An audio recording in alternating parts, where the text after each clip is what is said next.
Hey YouTube, what's up? This is the Reluctant IB back again. News and views on the news, another message to preach and teach. And this was one of the before I went to um right after or while I was in Brazil, the very first trip. All right, kind of things that happened as I went and things that I did, and this was kind of what I paid for, how I did it, and kind of the scenery around town. And yes, I was driving at this time. And the beginning and the start of all of this was to prove something, but also to show y'all what's really going on. See, that's how we get to the title that the BAW mothers teach fear of traveling, especially to countries like Brazil, South America. Why? Instant competition. Instant competition.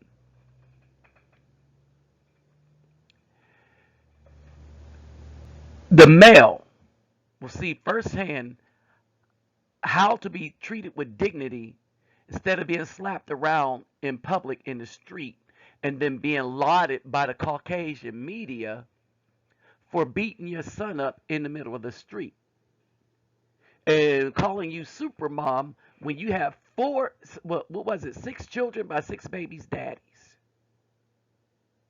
But you're super mom. I could think of a couple of super words that come to mind, but mom isn't one of them. Super 304. All right. And so here was one of the questions. First, let me greet everybody. Hovorden Hardu, Gudag, Ola Oitebe, Vasas Los, Bonjour, mes amis, Ketaba, Wani Konichiwa, Ni hao ni ama, Sani Bonani, Jumbo Harbaragani, Assalamu alaikum, and Shalom. Hey, Nabi. We are told that Brazil is a very, very dangerous place to visit. It is if you're not black, especially Rio.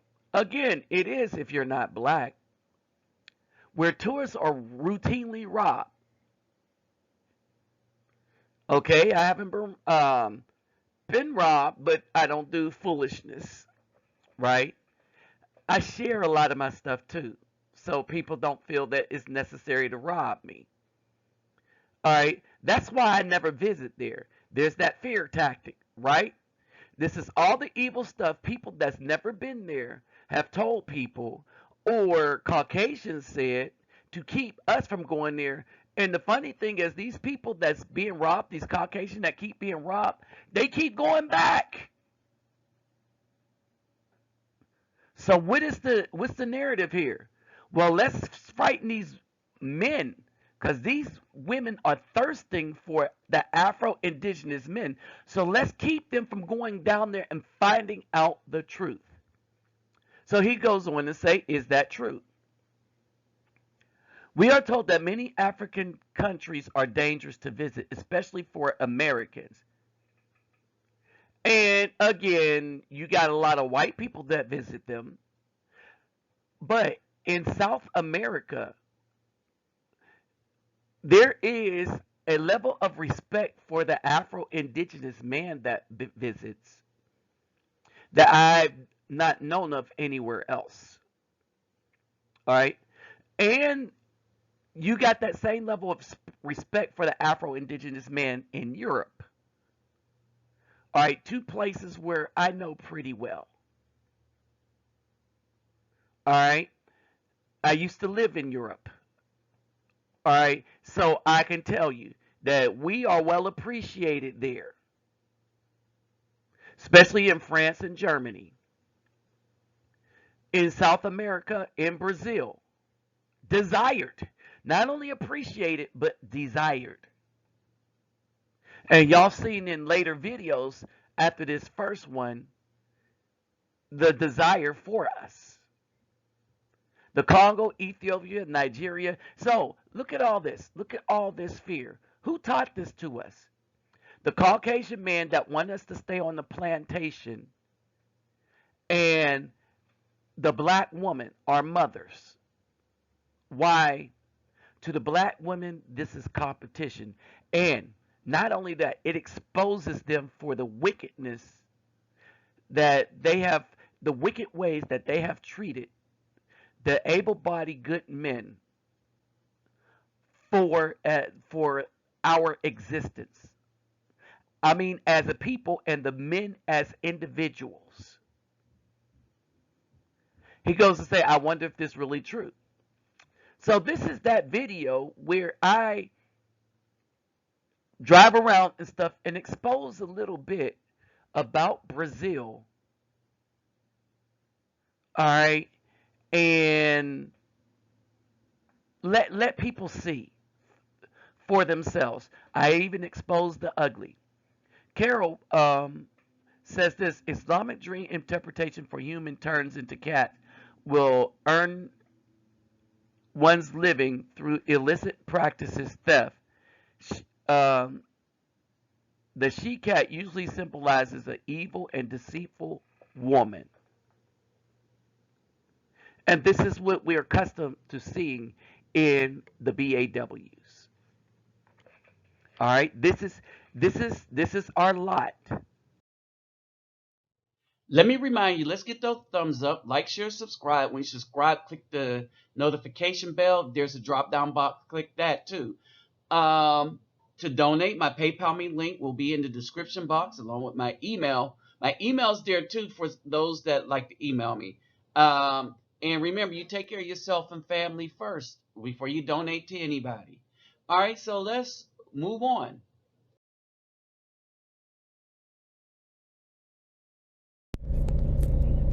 Hey YouTube, what's up? I would call this stop and go traffic, but it's actually stop and stop traffic. So this is what the morning commute looked like.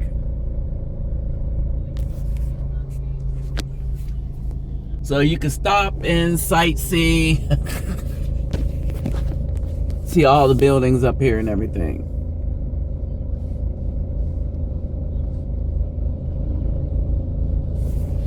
All right, on the go. All right, back on the stop. So what I'm trying to do is navigate my way to the airport. All right, I'm using a different type of a camera, and this is basically what you got.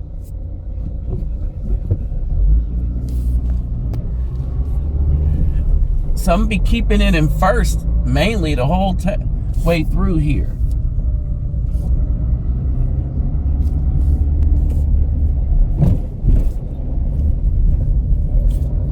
So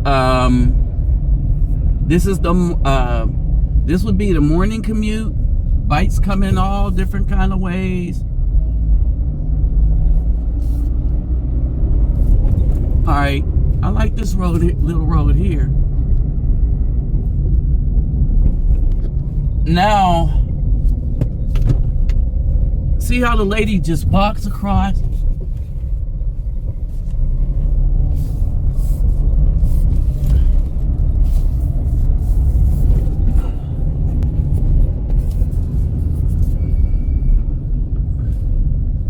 I'm gonna have to do something a little different.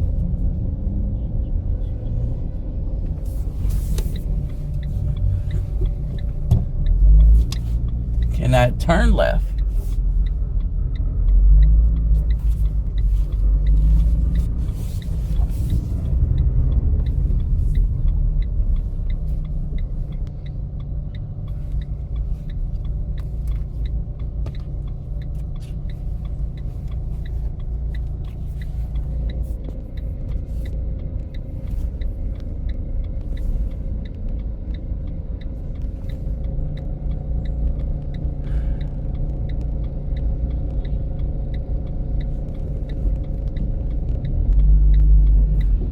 Yeah, so this is a drive that's going to be first. Whoa.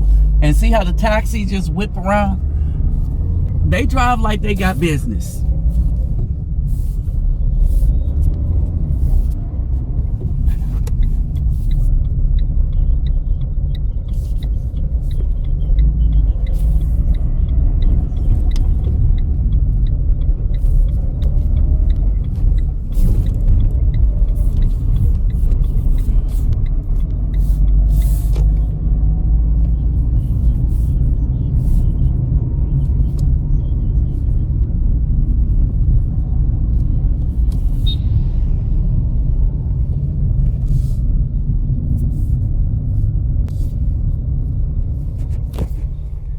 All right, so I'm out of here. The driving's too crazy. Um, this is where it's going to get messy. All right, and I'll holla at y'all. All right, so I make it to the airport, and she was one of the flight attendants, right? So where I was sitting at, she sits facing the people in the chair when the plane lands and take off, right? But as we were getting on the plane and stuff like that, we had us a conversation. As a matter of fact, it turned into a conversation that every time she had the opportunity, we would talk, and especially when during the takeoff and during the landing, right? So she is from Colombia. She speaks Spanish, English, like she lived in the United States, and Portuguese because she lived in Brazil, right? So we're talking, just yupping it up, and to the guy that I explained something to about when we wanted to talk in secret, we spoke in English, which is kind of like a twist. Yeah, this is the one I was talking about, right? All right, and I know he's watching. But anyway, so all the people pretty much were pretty nice in Brazil, primarily because I was a black American, right? And I come to understand why this was, right? Why they were this nice.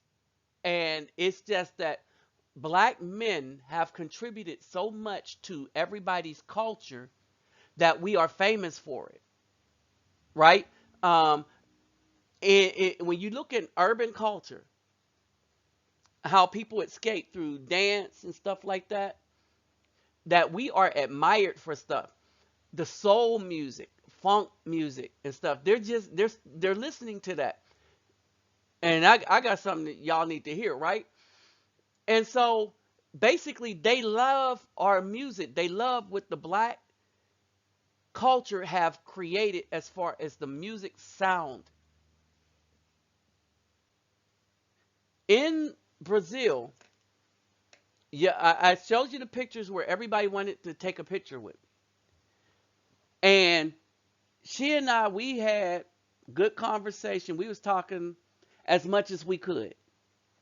Now, the fact of the matter is, I wasn't going to Colombia like every day, and she, as a flight attendant, she was going to be flying around everywhere, So we both were smart enough to know, but we got a little something there though, right?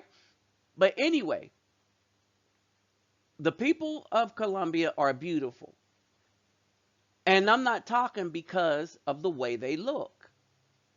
I'm talking about the fact that I leave the United States, and it is easy to carry on a conversation with a woman, even in another language where both of our mastery of the second language is not there.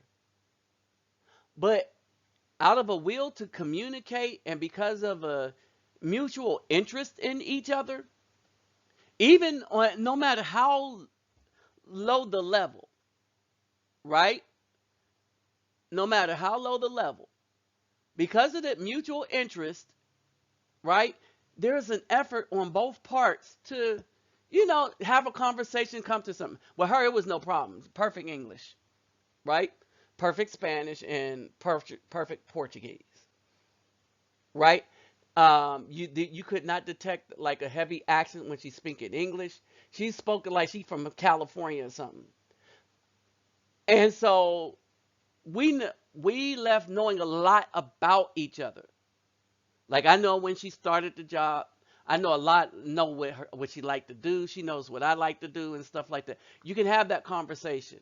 When was the last time you could have that kind of a conversation with a black woman here? Oh, and about religion and politics too with a black woman. All right, black women. When people say you need to step up your game, this is what they talking about. The sisters, you really don't have no problem. Your problem, sisters, is that people may identify you as a black woman because so many black women, as part of herd mentality, have jumped in to defend the evil of another black woman, right? And now you sisters that don't want to be identified as that evil thing because you don't defend it, you have to pay for it because you look like the ones that do defend the evil. And I feel for you on that. But your conversation will let people know that you're a sister and not a black woman. And so, like one in particular understands that I recognize her as a sister because I don't send nobody nothing that's a black woman. Believe that. If I sent you something, that's because I recognize that over a period of time and um with watching, oh no, yeah, that's a for real sister. Been a lot of fake ones, right? So this is basically it. Now, I did have an incident, all right? And I had an incident in Sao Paulo. And Sao Paulo airport is racist, it's all get out. Not the people, not the regular people you see walking around, but the majority of the people that work at that airport that I came in contact with about a particular incident were racist. And even though I was speaking in Portuguese, what I needed to say to get their help on something, I'm gonna tell you what happened. My wallet fell out of my pocket in the bathroom, right? Somebody returned it to lost and found. Okay, so that's the quality of the regular people. A regular person returned my wallet to the lost and found. Guess what? All the American cash and ice was in it. They didn't take my credit cards. They didn't do anything like that. Everything was in my wallet, right? They gave my wallet back to me. Now, what happened was I had to leave the gate before my plane was, before we were due to board the plane to get my wallet. What happened is that nobody would give me directions to where lost and found was. None of the people that were working in security, all right, or the people that you show your passport to, immigration, right? They sat behind there, and I tried to get their attention, and one even brushed me off. The dude that stamped my passport, that could speak English, all of a sudden couldn't speak no English, and he understood where's the lost and found, and then I had the Google translator, and I couldn't even get one to read it. Right? Nobody would help, but there was one dude that did, and he helped me to go get the wallet. Go and he called for the people to bring the wallet to me. So what happened was my plane was supposed to leave at 2:10. They start boarding at 1:10. Now, during the day, I kept seeing these Africans just get about to fist fight these people, right? And security kept having to run to trying to subdue it. And then when I got back, there was some more Africans fighting, and they just went off on the thing that you walk to the door, to the plane door. I forget what you call it, but it's the thing that you take. to the plane door to get board the plane from the actual airport, right? No, these Africans went and got on there to, and they was yelling and they was cussing some people out and they was about to go to blows, right? And I could not figure out what was going on until it happened to me. And what happened to me was when I went to my door, or I went to get on the plane, it was 40 minutes before the plane was due to leave.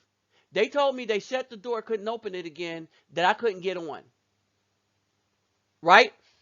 So I was about to have it out, right? And and then I understood what they were doing.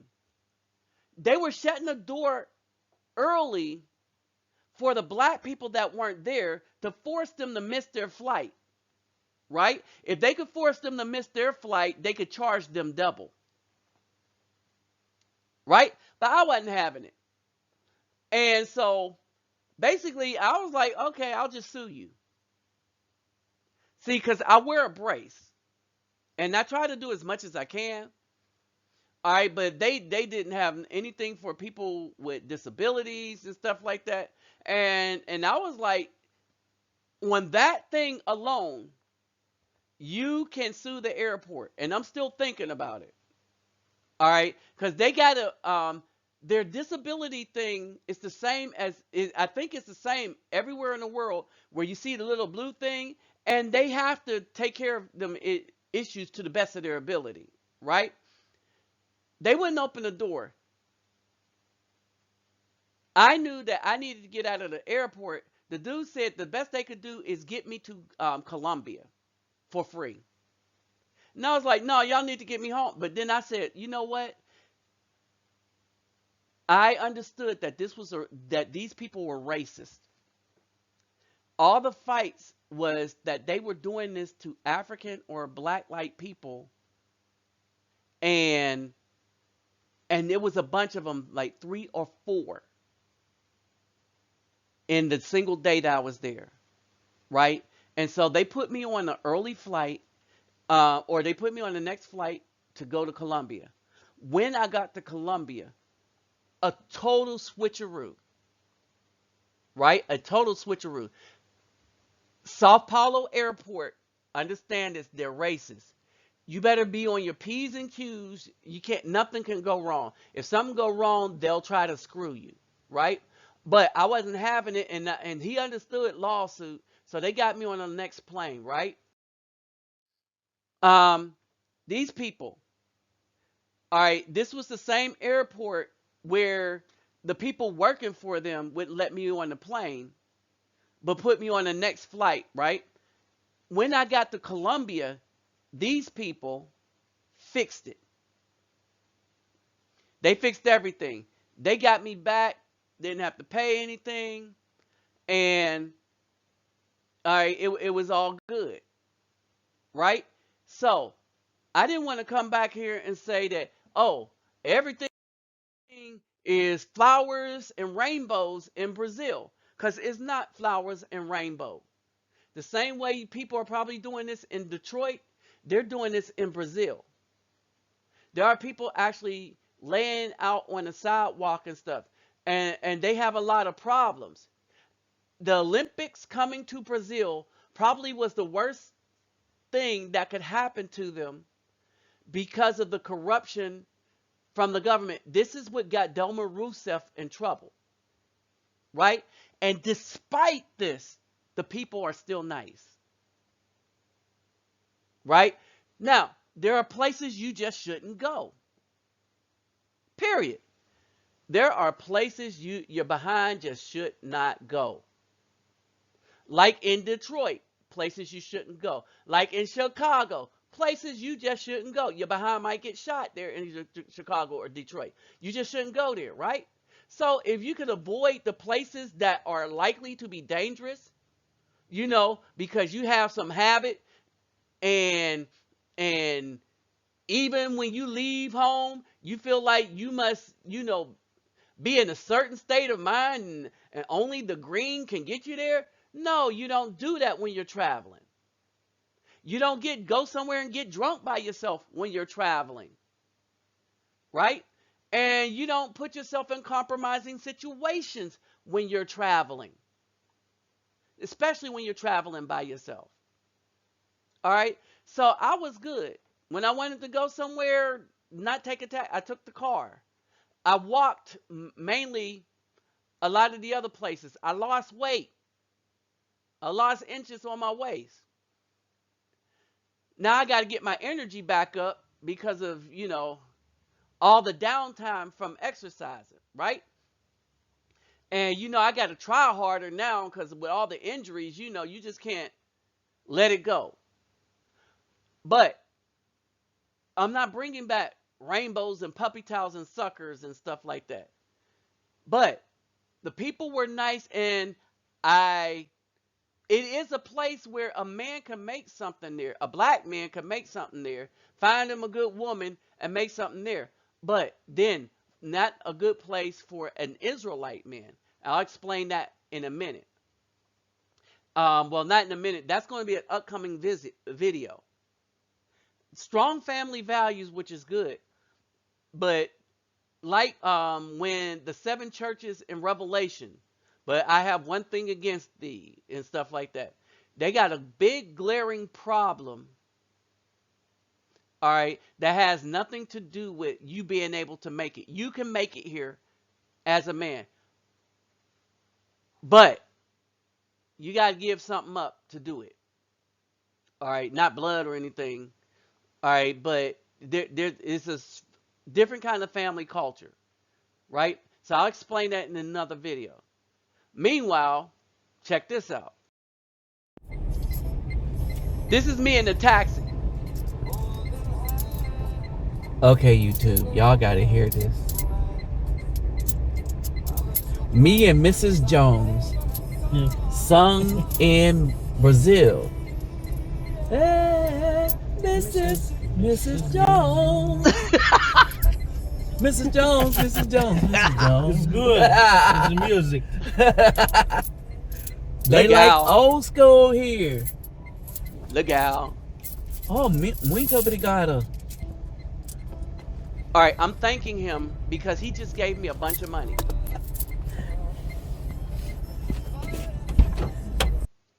All right, now let me explain. Let me explain what just happened.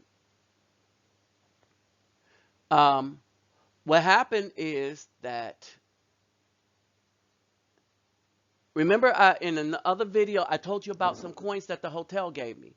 What I did not realize until this taxi drive was that the hotel gave me coins that they collect, and the coins are legal tender, meaning that they're real money that they spend. So each coin was like a hey ice or 1 real, right? And but they were highly collectible, right? He asked me if I had the flag, and I said no. He saw what I had in the pictures. He said, "Oh, you don't have these." So he gave me a bunch of other coins. These people actually gave me money, and this wasn't because I tipped him. I didn't even tip him. I didn't even pay him yet, and he gave me money.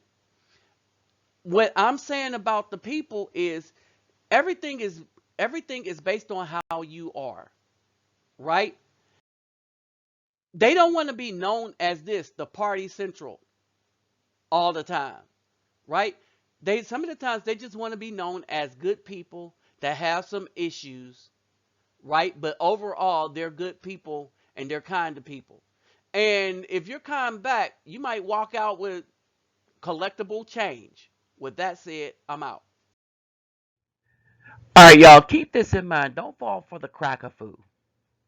These VAWs and Caucasian system keep trying to get you to fall for the okey doke, the tomfoolery, trying to punk you into staying on the reservation. If you don't venture out and see how things are, you will never understand that these people, especially the BAW, disrespect you so much that they are causing you in the future to have no worth. All right? That you will have no wealth. Their job is to rob you of spirit and wealth. Keep you on the plantation so you can consistently work only for the system, not for yourself. and that you will do it in misery. The BAW has brought nothing but misery, nothing but evil and wickedness to the Afro indigenous man. The sisters, there aren't enough of them. All right. None of us really, except on social media, we don't know sisters in real life. Many of us. We don't know a sister in real life. We've not met one because the communities in which we live, no matter where we live, is full of nothing but BAWs. That's how it seems to us. So we have to venture out. We have to get on that plane. We have to get that passport. We have to get that visa. We have to not let them stop us or mind trick us into thinking that we should be afraid of everything. Is it dangerous to travel? Yeah, it's as dangerous to travel as it is to live in the United States as an Afro Indigenous man. So, how about we just get some guts and do what's best for us so that we could build something? With that said, I'm out, y'all. Also, keep this in mind that a lot of this fear mongering about traveling is all about depolicing by the BAW and her minions, right? It's not a cakewalk anywhere in the world. You got good and bad. What I like about Brazil, even in these bad places, is community. Period. The people actually like you for real. Period. You can go down there as a man and find a feminine woman for yourself. Period. There is still the same games that is played and have been played by women for eons that you have to navigate through.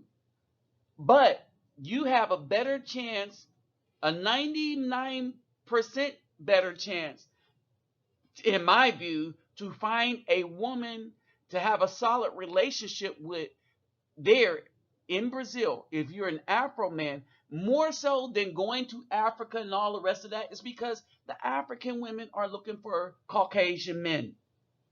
They're doing the same thing as the black woman in the United States. But when you go to Brazil, you got a chance to find a good relationship with a good woman if you go outside of the tourist zones. All right, but be ready for real life there. There's the tourist life, which isn't the real and is really, really safe. And then there's the real life, which is safe if you're not doing any stupid stuff like every other place in the world. With that said, I'm out. And forget the D police. Let's man up, get them passports, roll on.